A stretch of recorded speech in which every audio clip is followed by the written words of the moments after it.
There's a difference between sex and sexuality, and that's a really important part for us as trainers to understand.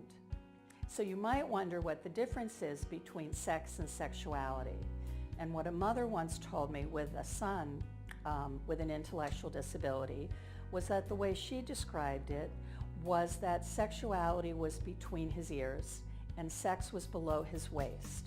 It was very concrete, and that's how she described it. But when we think of sexuality, we have to think of the whole person and what that means, not just to that person, but what it means to us. And we can't impose our beliefs and our judgment on what somebody is telling us. We have to really work to be very objective. So sometimes it's very difficult to talk about sex, and we often get confused between using the term sex and sexuality.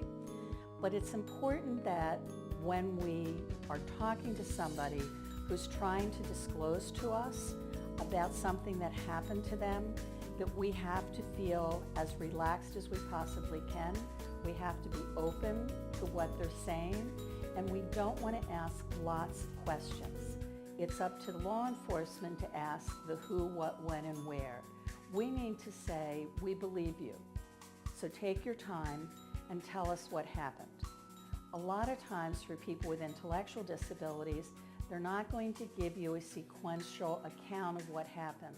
They're going to tell it to you, and it might seem fragmented. For instance, if I said to you, I got up this morning, I got dressed, I had coffee, I got in my car, and I came to work, that would be a counting of my morning.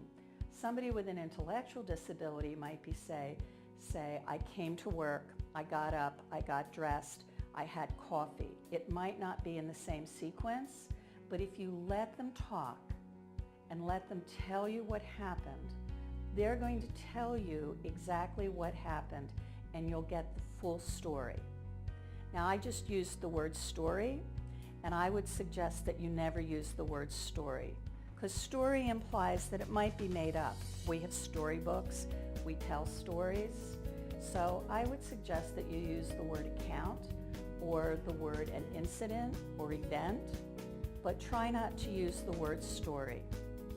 And remember that even if the person has a chronological age of, let's say, 25, but a developmental age of 8, that person has 25 years of life experience, and you can't disregard that.